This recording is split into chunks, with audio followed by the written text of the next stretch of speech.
하나님 말씀은 요한계시록 5장 7절부터 8절까지입니다. 그 어린 양이 나와서 그 보좌에 앉으시니 오른손에서 그 두루마리를 취하시니라. 그 두루마리를 취하심에 네 생물들과 24장로들이 그 어린 양 앞에 엎드려 각각 검은 고와 향들이 가득한 금 대접들을 가졌으니 이것들은 성도들의 기도들이라. 오늘 말씀 가지고 성경 66권의 만능열쇠 요한계시록 완전강의 5장 두 번째 시간입니다. 기도가 추락하는 이유, 기도는 향이 아니다 라는 제목으로 말씀을 나누겠습니다. 오늘 5장 7절에는 중요한 단어가 나옵니다. 그 어린 양. 요한계시록에서 어린 양이라는 단어가 지난번에 30번 나온다 그랬죠. 예수님을 가리키는. 요한계시록에는 어린 양이 31번 나오는데 요한계시록 13장에 나오는 거짓 선지자를 나타내는 그 어린 양은 정관사가 없어요. 그래서 그걸 빼면은 예수님을 가리키는 어린 양은 30번이 나오는데 맨 첫 번에 나오는 것이 요한계시록 5장 6절에 거기에서 한 어린 양이라고 되어 있고 죽임을 당한 것 같더라고 되어 있는데 오늘 여기에 처음으로 그 어린 양이라고. 그러니까 원전 성경에 보면은 그 어린 양이라는 것이 딱 요한계시록 5장 7절에서 처음 등장해요. 이 다음부터는 계속 그 어린 양, 그 어린 양, 그 어린 양 이렇게 나옵니다. 6월절 날 십자가에서 죽임을 당하신 그 어린 양, 그 줄임말, 그래서 그 어린 양 이렇게 나오는 것입니다. 그 어린 양이 두루마리를 취하시죠. 그 다음에 그 두루마리를 취하신 것을 요한계시록 6장에 보면 첫째인 떼고 둘째인, 셋째인, 넷째인, 다섯째인, 여섯째인까지 그걸 떼서 그 일곱째인이 떨어지면 이제 나팔이 불려야 되는데 일곱째인 떨어지는 것은 요한계시록 8장에 가서 이제 일곱 번째인을 떼니까 그 다음부터 이제 나팔이 불리면서 그 속에 있는 내용들이 공개됩니다. 그래서 이 어린 양이라는 것이 얼마나 중요한지 요한계시록 읽으면 읽을수록 그거를 깊이 깨달아가게 됩니다. 저도 처음에는 어린 양에서 그냥 어린 양이겠지 했는데 그 다음부터는 예수님이라고 않고 주라고 하는 말도 않고 그냥 어린 양이라고 계속해서 예수님을 그냥 어린 양이라는 거예요. 어디까지? 결혼식 할 때까지, 그죠? 그래서 어린 양이 결혼식이지 예수님이 결혼식이다, 뭐 주님의 결혼식이다 그런 말은 없습니다. 그래서 이 어린 양이 얼마나 중요한지 그것이 복음에 있어서 굉장히 중요한 것이라는 것을 말씀하고 있는데요. 예수님이 결혼하시는데 반드시 피를 흘려서 그 피를 가지고 아내가 만들어진다는 그 법칙이 아담 때부터 모형이 아담 때부터 있었던 것이죠. 그래서 예수님이 6월절 날 피 흘리실 거, 그것이 복음의 핵심이라는 것을 우리에게 말씀해 주고 있습니다. 그래서 우리가 지난번에도 봤지만 마태복음 26장 13절 같이 보죠. 내가 진실로 너희에게 이르노니 온 천하에 어디서든지 이 복음이 선포되는 곳에서는 이 여자가 행한 일도 말하여 그녀를 기억하리라 하시니라.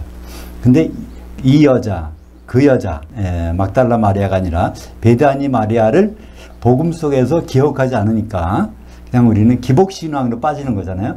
내 죄 사함 받았으니까 이제는 구원받았으니까 죽으면 천국 가겠지. 막연히 이런 생각을 합니다. 그런 생각을 해가지고 주님 앞에 섰으면 봉변은 당하거든요. 열처녀의 비유와 같이. 근데 우리가 이 여자를 복음과 같이 기억한다면 우리는 그런 그 낭패를 당하지 않을 것입니다. 그러니까 그 여자가 6월절 닷새 전에 어린 양이 간택하는 그 형식으로 바로 예수님께 기름을 부은 장면, 예수님이 제물 대신 예수님, 그리고 대제사장 대신 예수님, 그분인 것을 공개적으로 선언해서 그렇게 돌아가셨습니다. 예수님은.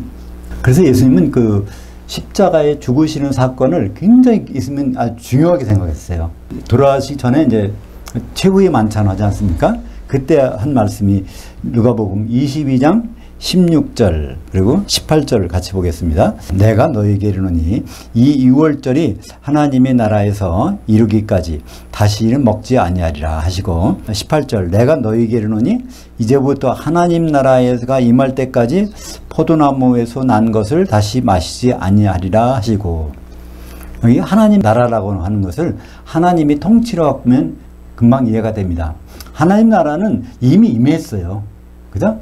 천국이 이미 임했어. 예수님이 성령으로 귀신 쫓아낼 때도 이미 하나님 나라 천국이 임했단 말이에요.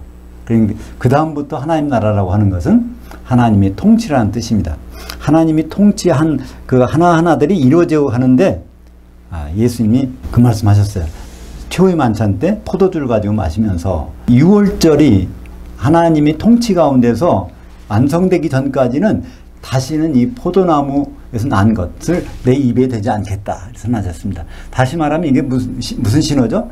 내가 이제 앞으로 포도나무에서 난 것을 마실 순간에는 이 유월절이 하나님 통치 가운데서 이루어졌다는 것을 알라고 하는 선언입니다. 근데 그것이 바로 몇 시간 후에 이루어지죠. 그 최후의 만찬을 하시고 몇 시간 후에 십자가 달리셔서 그날 오후 3시에 하신 말씀이 요한복음 19장 30절입니다. 예수께서 신 포도주를 받으신 후 이르시되 다 이루어졌다 하시고 머리를 숙이니 그 영이 떠나가시니라. 여기서 다 이루어졌다. 이것은 무슨 뜻일까요? 한마디로 예수님 뭘 첫 번째 이루셔야 되죠? 절기 가운데서 유월절입니다. 그러니까 유월절을 이루시는 것이 예수님의 최초의 목표예요. 그죠? 그러니까 유월절을 이룬 다음에 그 무교절, 초곡절, 오순절, 나팔절, 대속제일, 그리고 장막절까지 가는 거니까 그걸 맨 첫 번 걸 이루지 않으면 다음 거를 갈 수가 없잖아요. 그때 십자가에서 마지막에 다 이루어졌다. 이게 수동형입니다. 예수님이 이루신 게 아니에요. 예수님은 이루실 수가 없어. 왜냐하면 사람으로 오셨으니까 하나님은 저분만 기다리는 거예요. 그죠? 하나님이 자격을 버렸으니까 돌아가실 수 있잖아요. 그래서 거기에선 수동형으로 되어 있습니다. 바로 유월절이 다 이루어졌다는 것을 선언하셨습니다. 그러니까 유월절이 이루어졌다는 것은 유월절 어린 양으로 예수님이 되신 겁니다. 유월절 어린 양. 죽임을 당하신. 왜 죽으셨어요? 피를 흘리러. 피를 뭐로 하시려고? 사도행전 20장 28절에 그 아내를 얻으시려고, 교회를 얻으시려고 그러신 것을 우리에게 보여주고 있습니다. 그래서 이 어린 양이라는 단어는 요한계시록의 핵심 단어입니다. 8절에도 나오지 않습니까? 요한계시록 5장 8절에 그 두루마리를 취하심에 네 생물들과 24장로들이 그 어린 양 앞에 엎드려. 그러니까 그 보좌에 가장 가까이 있는 천사들이 네 생물 천사와 24장로 천사들인데, 그들이 그 앞에 엎드려서 경배할 정도면 그들 위에 있다는 것이죠. 근데 거기에서 이제 이상한 일이 벌어집니다. 그들이 앞에 엎드려 각각 검은고와 향들이 가득한 금 대접들을 가졌으니 이것들은 성도들의 기도들이더라. 금 대접들과 거기 검은고와 향들이 가득한 것을, 그거를 가지고 이제 어린 양께 이제 드리는 장면입니다. 근데 이것 때문에 한국 기독교, 그러니까 한글 번역을 갖고 있는 한글 성경을 보시는 모든 분들은 오해가 벌어져요. 여기에서 요한계시록 5장 8절에 이것들은 성도들의 기도들이다. 그러니까 그 생물천사와 24장로 천사들이 그걸 가지고 어린 양한테 드리는데 그것이 굉장히 중요하다는 걸 알거든요. 그러니까 이게 바로 기도라고 돼 있으니까 번역이, 그죠? 향이라고 번역해놨어요. 이것들인데 향이라고 번역해놨어. 그러니까 향이 기도다라는 공식이 성립되는 겁니다. 그죠? 향은 기도, 향들 복수를 썼으니까 기도들, 이런 공식이 만들어졌어요. 근데 구약 성경에 보면 향은 하나님 앞에서 하루도 빼놓치면 안 돼. 아침에도 있고 저녁에도 있고 1년 365일 24시간 항상 향에 배 있어야 돼. 그러니까 기도가 끊이지 않아야 된다는 그 생각이 머리에 박혀입니다. 그래서 그런 게 나오잖아요. 철학기도, 금식기도, 릴레이기도. 그런 게 혼자는 끊일 수 있으니까 릴레이 팀을 짜가지고 기도를 하고 하나님의 성전인 교회에 나와서 기도가 끊이지 않게 해야 된다. 끊임없이 하는 기도가 한국 교회에서 뿌리 박혀 있습니다. 그게 나쁜 건 아니지만 기도만 해야 된다. 기도를 열심히 해야 된다. 이거로 빠져버린 겁니다. 그것이 왜 그러냐면 출애굽기 30장 7절 8절을 보겠습니다. 아론이 아침마다 그 위에 향기로운 향을 사르되 등불을 손질할 때에 살을 찌며 또 저녁 때에 등불을 켤 때에 살을 찌니 이 향은 너희가 대대로 여호와 앞에 끊지 못할지며. 이게 계속한다는 거예요. 쉬지 않고 기도한다는 거예요. 향을 끊이지 않아야 되는데 이게 아론이 누굽니까? 여기서는 개인 자격으로 가는 것이 아니라 대제사장. 그러니까 모든 사람들을 대표해서 하는데 하루도 끊이지 않고 이 향을 하나님께 올려드려야 된다는 것입니다. 여기서 이 향이 사실은 기도일까요? 요한계시록 5장 8절을 보면 거기에서 이것들은 대명사를 썼어요. 대명사. 이것이라는 것은 그 앞에 향들이 될 수도 있고 대접들이 될 수도 있잖아요. 둘 중에 어느 한 것일 텐데 그냥 이것이 어떤 건지를 영어로서는 분간을 못하게 돼 있어. 근데 프랑스어나 스페인어나만 가도 구분이 금방 돼버려. 근데 헬라어는 완전히 되는 거죠. 헬라어에는 남성과 여성과 중성이 있습니다. 대명사도 남성과 여성의 중성이 있어요. 그죠? 근데 여기서 이것들이라고 하는 것은 하이라는 걸 썼습니다. 이라는 단어를 썼는데 이거를 이것들인데 이거는 여성이에요. 여성. 헬라어로 여성. 그러니까 이제 정관사를 호라고 하는데 호. 헬라어에서는 이걸 여성은 해라고 합니다. 해. 근데 해의 복수가 하이예요. 그러니까 여성 대명사의 복수형을 쓴 겁니다. 여성 대명사의 복수 하이. 원형은 이제 그 호스나 호로 하는데 그죠? 그러면 앞에서 여성이 어느 것인가만 찾아보면 되잖아요. 그 앞에는 향은 중성이고 그 대접은 여성이니까 이것들은 대접들입니다. 그죠? 금 대접들이 있는데 금 대접이 기도라는 거예요. 금 대접 안에 향이 있는데 사실 향이 기도가 아니라 금 대접이 기도라는 거죠. 그러니까 기도라는 건 뭐죠? 향을 운반하는 수단이에요. 향을 우리가 하나님께 운반해 드려야 되는데 기도가 있어야 된단 말이에요. 그러니까 기도는 반드시 필요합니다. 그래서 데살로니가전서 5장 17절에 보면 쉬지 말고 기도하라고 됐잖아요. 쉬지 말고 기도하는 이유는 쉬지 말고 이게 그 벨트 컨베이어가 쭉 올라가야 돼. 지하철에 가면 에스컬레이터가 계속 올라가잖아요. 손님이 혹시 있으면 그거 타고서 올라가야 되니까 언제 올지 모르니까 계속 에스컬레이터가 계속 올라가. 근데 거기서 중요한 것은 어떤 사람이지 에스컬레이터가 아니란 말이에요. 그죠? 에스컬레이터는 분명히. 그러니까 기도는 쉬지 말아야 됩니다. 근데 기도에 반드시 뭐가 있어야 돼요? 향이 담겨져야 된다는 것이죠. 그죠? 그래서 여기서 강조되는 것은 향이 담겨야 되는 기도가 필요하다는 것. 우리가 기도를 하는 건 좋은데 기도의 목적이 뭡니까? 하나님께 상달되는 거잖아요. 하나님께 안 올라가면 필요가 없잖아요. 내 시간 낭비고 뭐 정력 낭비지. 그러니까 하나님께 올라가야 되는데 기도의 마지막 위에서 본 장면이에요. 향이 담긴 것은 올라온다는 거예요. 다른 말로 그 많은 기도가 있을 텐데 향이 안 담겨지는 것은 올라오다가 중간에 다 새버린다는 거예요.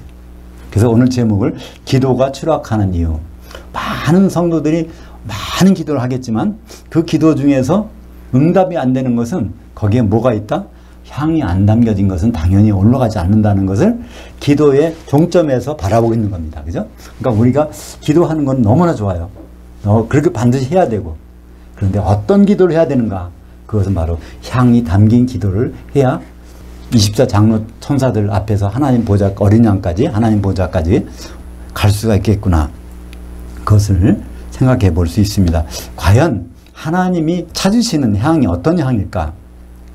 우리가 아무렇게 만드는 향은 하나님께 소용이 없어요. 안 받으셔. 하나님이 받으시는 향을 출애굽기 30장 34절부터 36절까지 기록되어 있습니다. 이 향은 이렇게 만들어야 하나님이 받으시는데 사람에게 쓸 때는 이 향을 만들면 안 돼요. 그러면 완전히 저주를 받고 심판을 받습니다. 하나님께 드릴 때는 반드시 이렇게 해야 되고 이렇게 만들어서 이걸 사람에게 주면 큰일 나는 거예요. 그러니까 이 향 만드는 걸 어떻게 만드는지 출애굽기 30장 34절부터 36절까지 같이 보겠습니다. 여호와께서 모세에게 이르시되 너는 소yap향과 나감향과 풍자향의 향품을 가져다가 그 향품을 유향에 섞되 각기 같은 분량대로 하고 35절 그것으로 향을 만들 때 향 만드는 법대로 만들고 그것에 소금을 쳐서 성결하게 하고 36절 그 향이 얼마를 곱게 찌어 내가 너와 만날 회막한 증거궤 앞에 들어와 이 향은 너에게 지극히 거룩하니라. 증거궤 앞이라는 거 증거궤 앞에 막 휘장이 있죠. 휘장 바로 앞에 그러니까 성소와 지성소 가운데 휘장이 있는데 아직 지성소 속에는 증거궤가 있어요. 근데 그 앞에다가 이제 향 이걸 놓습니다. 이렇게 놓다가 어느 날 하루는 아론 대제사장이 그걸 들고 대속죄일 날 1년에 한 번 이제 그 안으로 들어가는 거죠. 근데 다른 날은 항상 그 휘장 앞에서 이걸 향을 태워서 하나님께 올려드려야 됩니다.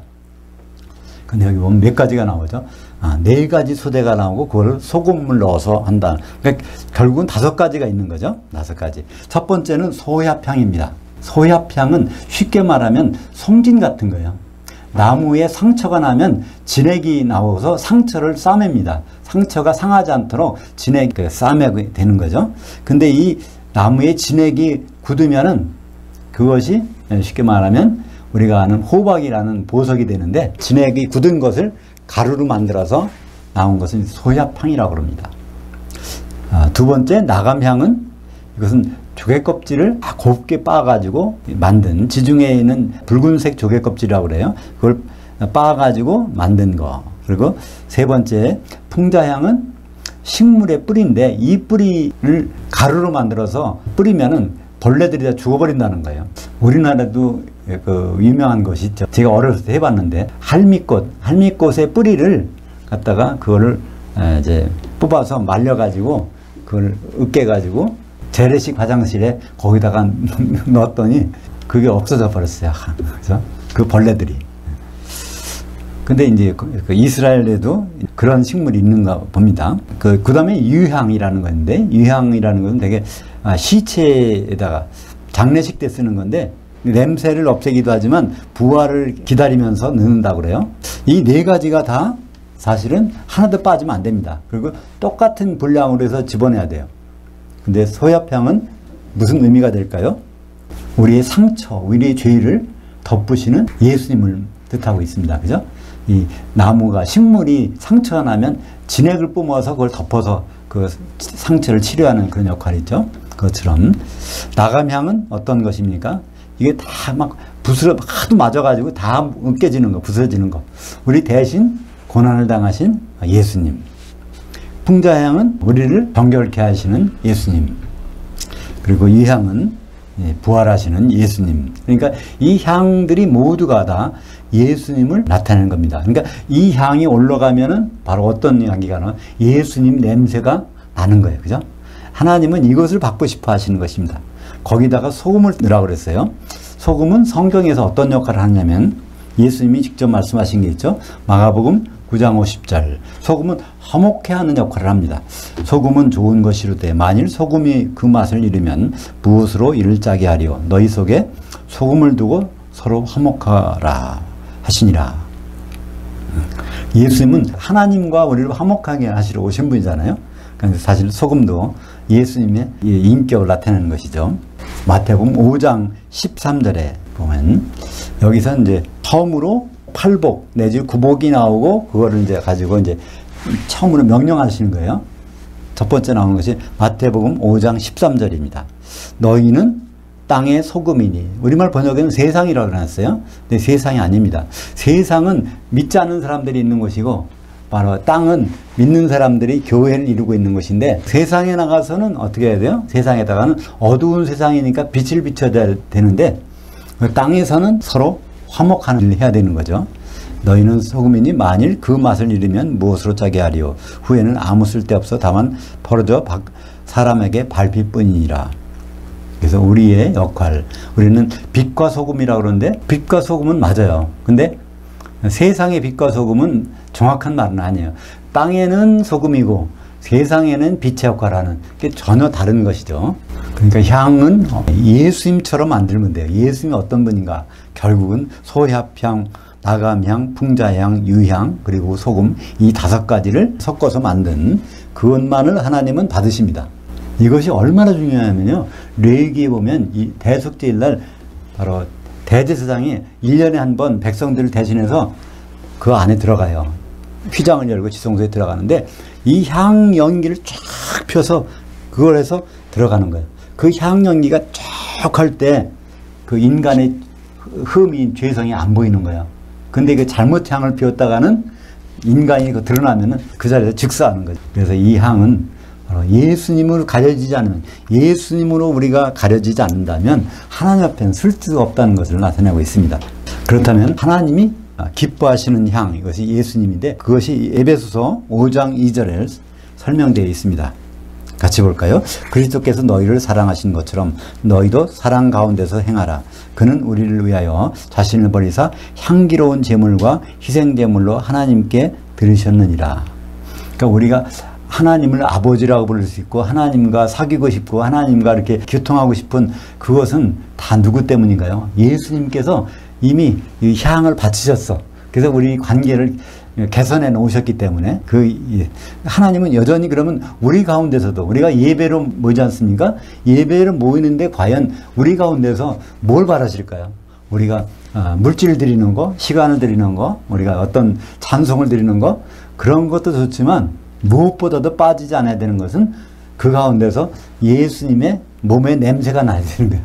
그리스도의 몸이 여기 있구나. 그걸 냄새에 맡고 싶어 하신다는 거예요. 그러니까 예수님이 바로 그런 향기니까 사도들은 무엇입니까? 사도들은 예수님의 분신이잖아요. 그럼 사도들 속에서도 예수님이 향기가 나야 되는 거예요. 고린도후서 2장 15절에 우리는 구원받는 자들에게나 망하는 자들에게나 하나님 앞에서 그리스도의 향기니. 그러니까 사도들이 그리스도의 향기라면 바로 성도들이 모이는 곳에서도 그리스도의 향 냄새가 나야 된다는 것이죠. 그래서 로마서 12장 1절, 그러니까 로마서 12장 1절은 어디에서 많이 쓰냐면요, 교회에서 헌신 예배 때 쓰여요. 그죠? 뭐 남전도의 헌신 예배, 여전도의 헌신 예배, 무슨 헌신 예배 할 때는 우리가 헌신을 이렇게 해야 되겠다 그래서 어떤 교회에서는 1년에 한 번 그 헌신 예배를 갔는데 어떤 사람을 데려다 넣으면 그것이 이제 헌신이라고. 근데 그 사람을 데려다 놓기 위해서 돈을 준비하는 것 같아요. 그래서 돈을 얼마씩 내갖고 사람을 다 모으는 거. 근데 그걸 헌신이라고 생각하는데 그렇지 않습니다. 하나님이 받으시는 헌신이 무엇인가? 로마서 12장 1절 같이 보죠. 그러므로 형제들아 내가 하나님의 모든 자비하심으로 너희를 권하노니 너희의 몸들을 하나님이 기뻐하시는 거룩한 한 산 제물로 드리라. 이는 너희가 드릴 합당한 예배니라. 너희 몸들을 다 오라는 거예요. 근데 하나님이 받으시는 것은 하나의 산 제물, 우리를 죽여서 드리는 것이 아니라 산채로 우리가 하나가 되는 그런 것을 받으시겠다는 겁니다. 이것이 합당한 예배니라. 우리말 번역은 영적 예배니라고 번역했는데 영적이란 단어가 아닙니다. 합당한이라는 그 원어는 로기코스라고 했어요. 로기코스. 이거를 번역을 뭐라고 했냐면 한글 성경은 이걸 영적이라고 그러는데 영적이 아닙니다. 이게 합당한이라는 뜻이에요. 합당한. 왜냐하면 로기코스는 로고스에서 말입니다. 로고스. 로고스가 논리잖아요. 논리에 맞는 하나님께 합당한 예배가 바로 성도들이 하나로 된 그런 상태에서 하나님께 드려지는 것. 이것이 하나님이 기뻐하시는 예배라는 것을 우리에게 알려주고 있습니다. 하나님이 기뻐하시는 예배. 그러니까 우리가 예배 시작 전에 하나님이 기뻐하시는 예배로 드리기를 원합니다. 이렇게 기도하고 시작하잖아요. 그러면 하나님이 기뻐하시는 예배가 뭘까? 우리가 따로따로 있지만은 한 생각으로, 그죠? 한 예배를 드릴 때. 그러니까 한 생각으로 예배를 드리기 위해서 우리가 여러 가지 방식이 있잖아요. 찬송할 때 사람마다 다른 찬송가를 부르잖아. 똑같은 가사로 부르잖아요. 그죠? 또 기도할 때 거기 대표 기도하면 누가 집중해. 그죠? 제가 말씀을 전한다면, 다른 말을 안 듣잖아요. 그동안에. 한 가지 말씀으로 얘기해요. 그러니까 하나 되는 그 관계를 계속해서 할 때 그걸 받으시는 하나님이 기뻐하실 거잖아요. 그죠? 이 순간만큼은 하나가 되는구나. 예배 전까지 또는 예배 후엔 서로 따로따로 있을지 몰라도 예배 드리는 순간만큼은 그리스도의 이름 안에서 한 몸을 이루고 있는 상태. 그것이 합당한 예배라는 것입니다. 그래서 예수님이 산상수훈에서도 비슷한 말씀하셨어요. 마태복음 5장 23절, 24절에 보면 그러므로 예물을 제단에 드리려다가, 그러니까 예물 드린다는 것은 예배에 참석한다는 의미죠. 예물 드리려다가 형제에게 원망 들을 만한 일이 생각나면은 그 예물을 그냥 거기다 놓고 가서 그 형제와 화해하고 나서 그리고 와서 예배를 드리라는 거예요. 근데 원래 예배라는 것은 정해진 시간 있잖아요. 하나님께 약속한 정해진 시간이 있는데, 근데 형제가 여기 안 나타났나 봐. 그러니까 가서 하라는 거잖아요. 그죠? 따로따로 와서 하는 것은, 하나가 되지 않는 것은 예배 받지 않겠다는 거예요, 하나님이. 그러니까 바로 화목하게 하면은 그 사람이 예배 시간에 같이 참여할 거 아니에요? 형제들이 화목한 상태에서 드리는 예배를 하나님 받으신다는 것을 산상수훈에도 말씀하고 있습니다. 그래서 우리는 이제 예수님 오시면 공중으로 나타나실 텐데, 그것이 바로 그리스도의 심판대입니다. 그리스도의 심판대는 다른 말로 하나님의 심판대라고 하고 있어요.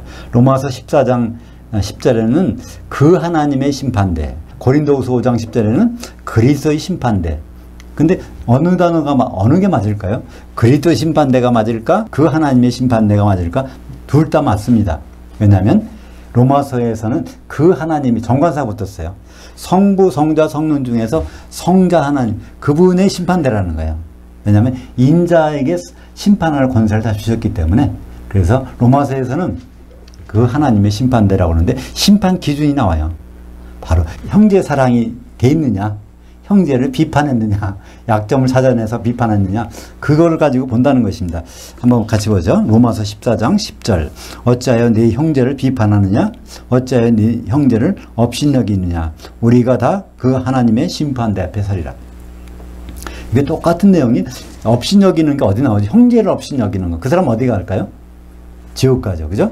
마태복음 5장 22절에 형제를 형제에게 노하는 자마다, 또 형제를 라가라고 하는 자, 형제를 바보라고 하는 자, 미련한 자라고 하는 자, 그는 바로 심판을 받게 되는데 공회에 잡혀가게 돼서 지옥불에 던져지느니라. 형제란 말이, 예수님이 형제라고 할 때는 누굽니까? 하나님의 아버지로 갖고 있는 사람들 말하는 거죠. 그러니까 쉽게 말해서 성도들입니다. 그죠? 하나님을 아버지라고 하는 사람들이 바로 형제들이잖아요. 그 형제들의 관계를 사랑하지 못하고 거기서 비판하고 또 그 노하고 업신여기고 그러면 그 사람이 지옥 간다는 거예요. 불신자가 지옥 가는 것이 아니라, 불신자는 죽으면 어디 갈까요? 음부에 가죠. 그러니까 지옥 가는 게 아닙니다. 음부와 지옥은 다른 곳입니다. 음부는 불신자만이 갈 수 있는 곳, 지옥은 기독교인 중에서 가는 곳이에요. 불신자는 절대로 지옥 가지 못합니다. 가고 싶을 필요도 없지만 갈 수도 없어요. 그래서 이 요한계시록 5장 8절은 짧은 한 절이지만 이것이 많은 것을 우리에게 내포해주고 있습니다. 우리는 기도는 쉬지 않고 해야 되지만 그 속에 반드시 향이 담겨져야 되는데, 그 향을 이루려면 내 혼자 기도가 누구에게 가기는 참 어렵다는 거예요. 그죠? 성도들의 기도가 올라가. 성도 한 사람의 기도가 올라가는 것이 아니라 성도들의 기도가 거기까지 올라간다면, 이게 향 자체가 성도들이 그리스도의 몸을 이루어야 되니까 한 사람이 몸을 이루기 힘들잖아요. 그러니까 다른 사람 같이. 그러니까 우리가 어떤 기도를 한다고 할 때도 그 기도가 여러 사람들을 통해서 공유가 되면 그게 쉽게 기도로 합당하게 되는 것을 알 수 있습니다. 근데 그 무엇보다도 기도는 누가 있어야 될까요? 기도는 직접 아버지께 가는 것이 아니에요. 우리는 내가 하나님 아버지께 기도한다고 하지만 각자의 기도는 아버지께 절대로 한 번에 안 가요. 누구한테 갈까요? 바로 그것이 이제 8장에 가서 나오는데, 우리 이제 5장 8절과 연결해서 요한계시록 8장 3절부터 5절까지 보겠습니다. 기도가 도대체 어떻게 응답돼서 교회까지 내려올까, 그것을 한번 읽어보겠습니다. 또 다른 천사가 와서 제단 곁에 서서 금향로를 가지고 많은 향들을 받았으니 이는 모든 성도들의 기도를 들고 합하여 보좌 앞 금제단에 드리고자 함이라. 향연이 성도들이 기도들과 함께 그 천사의 손으로부터 그 하나님 앞으로 올라가는지라. 그 천사가 향로를 가지고 그 제단의 불을 담아다가 땅의 소돔에 우레와 음성과 번개와 지진이 나더라. 이것이 기도가 시작돼서 목적지까지 갔다가 거기서 응답을 가지고 이 교회까지, 땅에까지 도달되는 그 메커니즘을 설명하고 있습니다. 여기에 등장하는 것이 바로 어린 양. 여긴 다른 천사라고 되어 있지만 다른 천사가 누구라는 것을 우리는 알 수 있어요. 그죠? 왜냐하면 금양로를 가지고 있는 분은 금양로는 대제사장만이 들을 수 있는 거예요. 그죠? 지성소에 들고 갈 사람은 제사장이니까. 그러니까 그것은 사도 요한이 보기에 모습이 좀 바뀌었어. 그러니까 다른 천사라고 한 것 뿐이지 본대로 기록해야 되니까 그것은 예수님인 것이 분명합니다. 그것은 금양로를 가지고 계신 분이니까. 그래서 예수님이 그것을 보좌 옆에 붙고 거기서 응답을 가져다가 땅에다 쏟는데 이 땅이 요한계시록에서는 교회라는 것을 우리는 알고 있습니다. 그래서 이제 이 모든 기도의 메커니즘은 교회를 떠나서는 이게 출발이 될 수도 없고 또 응답이 될 수도 없다는 것을 알 수 있어요. 그죠? 그래서 우리는 중보기도라는 말을 많이 쓰는데요. 남을 위해서 하는 기도를 중보기도라고 하지 않습니까? 디모데전서 2장 1절에 보면 기도의 종류가 나오잖아요. 근데 거기에는 우리 사람이 하는 기도는 중보기도는 없어요. 중보기도를 하려면 인간이 하나님께 하는 기도인데 거기에서 중보기도자는 인간도 되고 하나님도 되셔야 돼. 그러니까 부동산에서 중개업자는 한쪽만만 들으면 안 되잖아요. 둘 다 공평하게 해줘야 되니까. 그것처럼 중보자는 반드시 한 분이라는 거죠. 그것이 디모데전서 2장 5절에 있습니다. 하나님은 한 분이시요 하나님과 사람 사이에 중보자도 한 분이시니 사람이신 그리스도 예수시라. 그래서 우리는 이 내용을 요한계시록을 보면 알 수 있어요. 우리 기도가 결국 누굴 통해서 응답되는구나. 그걸 알 수 있어요. 중보자는 그걸 메시테스라고 하는데 메시테스 중보자. 메소라는 단어에서 메소는 중간이라는 뜻입니다. 중간에 있는 자, 메시테스는 중간에 있는 자. 근데 디모데전서 2장 5절에 보면 거기에 하나님인데 앞에 정관사가 없어요. 신약성경의 하나님은 거의 대부분 정관사가 붙습니다. 당연히 붙어야 돼요. 왜 붙어야 될까요? 단수거든요. 구약에서는 엘로힘은 복수니까 삼위의 하나님이 일체가 돼서 행동하시니까 거기에는 정관사가 안 붙어요. 그냥 하나님 하면 알아. 삼위 하나님이 한 몸이 돼서 다 하시는구나. 근데 신약에 와서는 그 엘로힘이 테오스로 바뀝니다. 테오스는 단수예요. 근데 테오스 이 하나님이 성부 하나님인지 성자 하나님인지 성령 하나님인지를 모르면은 이해가 안 갈 수가 있으니까 반드시 신약 성경에는 정관사를 붙여가지고 그 하나님에서 그거를 구분해 줍니다. 근데 그것이 구분이 안 되는 부분이 있는데 그것이 바로 디모데전서 2장 5절이 그것 중 하나입니다. 그래서 앞에 정관사가 없어요.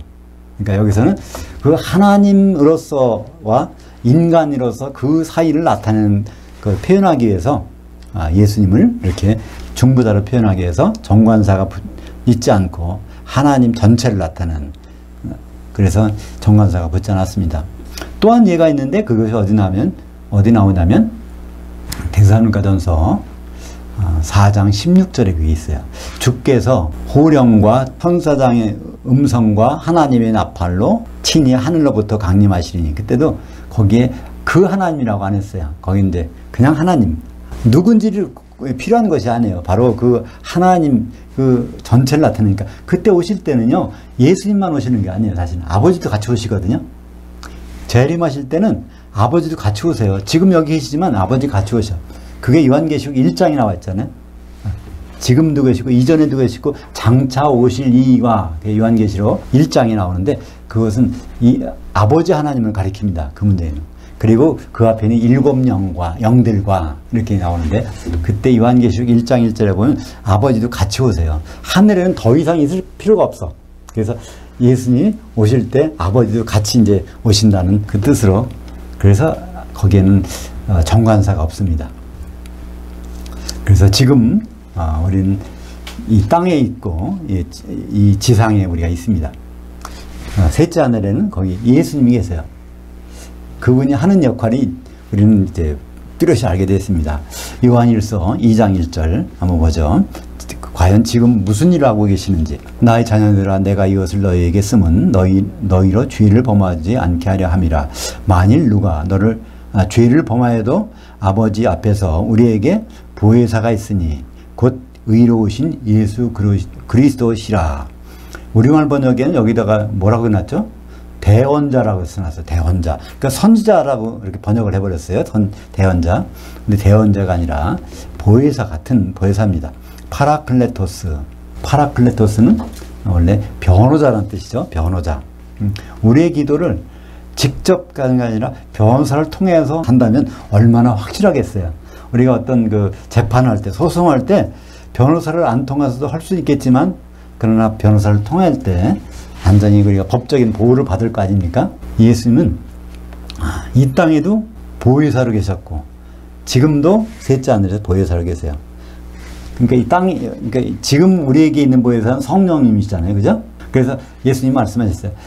내가 또 다른 보혜사를 너에게 보낼 텐데, 그랬어요. 또 다른 보혜사. 근데 그 원어는 똑같은, 나와 똑같은 보혜사를 보낸다고 말씀하셨어요. 그러니까 예수님은 가셔도 보혜사 노릇 하시는 거예요. 하나님 보좌에서. 근데 지금 교회에서는 성령님이 보혜사 역할을 하시고, 그래서 우리가 기도를 한다고 할 때 기도는 굉장히 필요한 것입니다. 여기 요한계시록 5장 8절에 향이 기도가 아니라고 해도, 그래서 기도의 중요성이 없어지는 건 절대로 아니에요. 기도는 반드시 필요하고 쉬지 말고 기도해야 됩니다. 근데 거기에 반드시 있어야 될 것, 향이 있어야 된다는 것. 그래서 향을 만들기 위해서 우리가 성도들이 서로 교통하고 영적으로 화목하는 그런 일들이 하나님께 올라가는 기도가, 합당한 기도가 되기 위해서는 필요하다는 것을 우리는 알게 됩니다. 그러니까 예배 드릴 때도 바로 이제 그런 것이 있잖아요. 형제에게 조금 뭐가 불화가 있어. 그럼 예배 때 그런 일이 있으면 예배 안 받으시겠다는 거예요. 그래서 그 정도로 우리가 주 안에서 하나가 된다는 것, 한 몸이 된다는 것. 그렇게 하나가 된다는 것이 인간적으로는 될 수가 없잖아요. 그러니까 그걸 누가 해주십니까? 하나가 되게 하시는 분, 평안에 매는 줄이 되시는 분, 그 성령께서 우리를 하나 되게 하시고, 우리가 하나 될 때 거기서 나오는 향기가 그리스도의 향기가 되고, 그것이 하나님이 기뻐 받으시는 합당한 예배가 될 것입니다. 기도하겠습니다. 하나님 아버지 감사합니다. 오늘 요한계시록 5장 8절을 통해서 기도는 향이 아니라 향을 운반하는 수단인 것을 다시 한번 깨닫고 감사를 드립니다. 우리가 쉬지 말고 기도해야 되겠지만 그 기도에 향이 안 들어갔을 때 그것은 보좌까지 상달되지 않고 추락하는 기도가 되는 것을 알게 하심을 감사합니다. 우리가 기도도 열심히 하되 우리 향을 만들어서 그 향이 예수 그리스도의 냄새가 나는 그런 향이 되고, 그것이 하나님께 응답을 받는 그런 기도를 날마다 할 수 있도록 인도하여 주시옵소서. 예수님 이름으로 기도합니다. 아멘.